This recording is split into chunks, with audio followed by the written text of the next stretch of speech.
nobody has an influence over SNAG.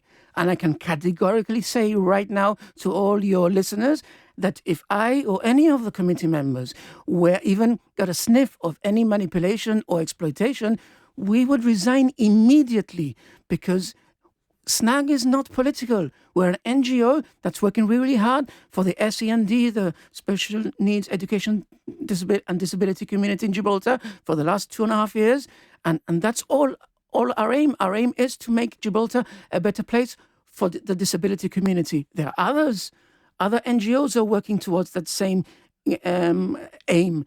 But yet the government has chosen to use politics, where politics does not come into this at all, because we want clarification and we want to exercise our rights to ask a government of the message that one of the ministers gave out in public. Your position, if I understand it correctly, is that a person who has disabilities should not be defined by that disability. Absolutely not. They may be a better worker or a worse worker, but that will depend on them and their characteristics and their ethos and their motivation, Precisely. but not necessarily their disability. Absolutely. I mean, we're all individuals. Every single human being is an individual. We cannot be defined by our disability, whether we can speak, whether we can walk, whether we can hear, whether our appearance, our behavior.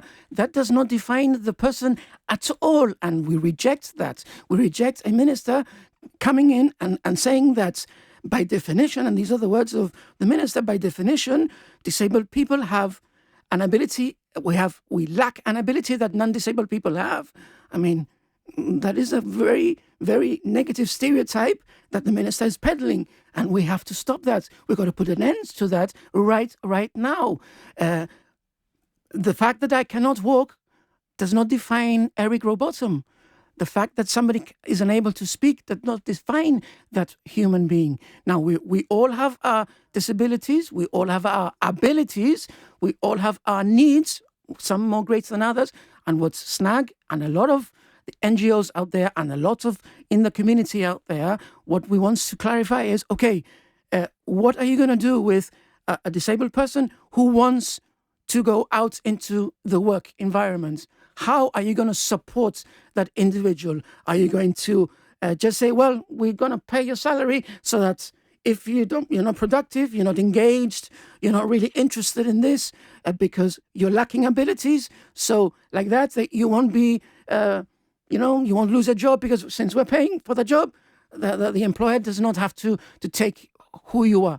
That is not the way to support and progress on the disability front. And that is where we came in and asked for clarification.